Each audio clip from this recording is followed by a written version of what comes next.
আজ আমার খুব ইচ্ছা করছিল একটু মৌরলা মাছের টক খেতে, তাই মৌরলা মাছ বাজার থেকে আনিয়েছি, অল্প করে টক করব।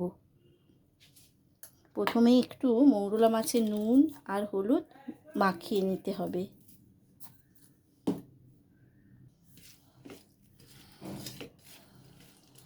এটা কিন্তু একটা সাবেকি এবং পুরনো রান্না। আগেকার দিনে মা ঠাকুমারা এটি ভীষণ করতো, আর আমি আমার এটা ঠাকুমার কাছেই খেয়েছি, তাই আজকের আমারও খুব ইচ্ছা করলো আমি বানাই। আমি কিন্তু কোনো দিন বানাইনি, এই প্রথম বানাচ্ছি। আর একটু তেঁতুল অল্প জলে ভিজিয়ে রেখেছি, এই তেঁতুলের কাতটাকেই নিতে হবে। তার জন্য এটাকে ভালো করে এরকম করে নিয়ে তেঁতুলের কাতটাকে বের করে নিতে হবে। কড়াটা গরম করে নিয়েছি, এবার এর মধ্যে মাছ ভাজার জন্যে একটু সর্ষের তেল দিলাম।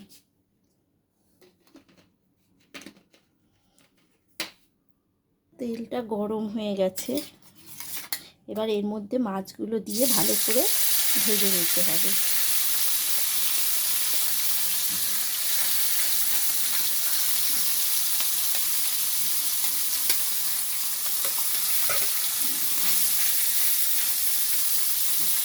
মাছটা ভাজা হোক।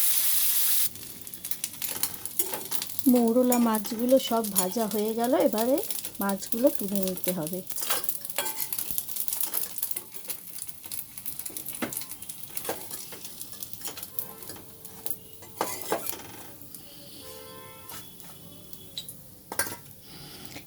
এবার ওই তেলেই আমি কিছুটা 5 ফোড়ন আর শুকনো লঙ্কা ফোড়ন দিলাম।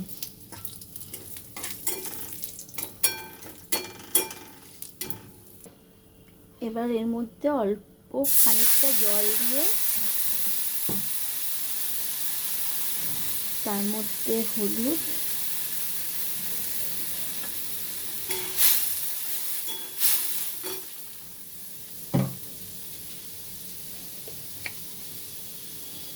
আর অল্প নুন দিলাম। এবার মৌরলা মাছের টকটা করার জন্যে একটু জল আর তার মধ্যে ভিজিয়ে রাখা তেঁতুলের কাতটা দিয়ে দিলাম।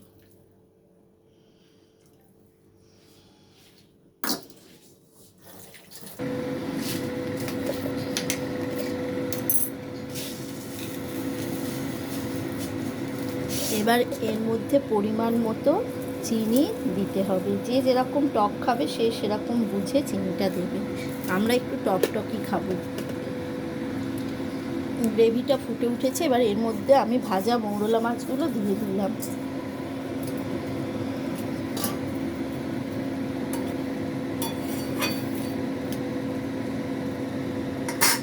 এবার এটা আরেকটু 2 মিনিট ফুটিয়ে নামিয়ে নিলেই তৈরি আমার মৌরলা মাছের টক। রেডি আমার মৌরলা মাছের টক। আমার ছেলে কিন্তু এর মধ্যেই টেস্ট করে বলে দিয়েছে ফাটাফাটি হয়েছে। আপনারাও এরকম করে রান্না করে দেখুন কেমন হয়, আমাকে কিন্তু কমেন্টে অবশ্যই জানাবেন।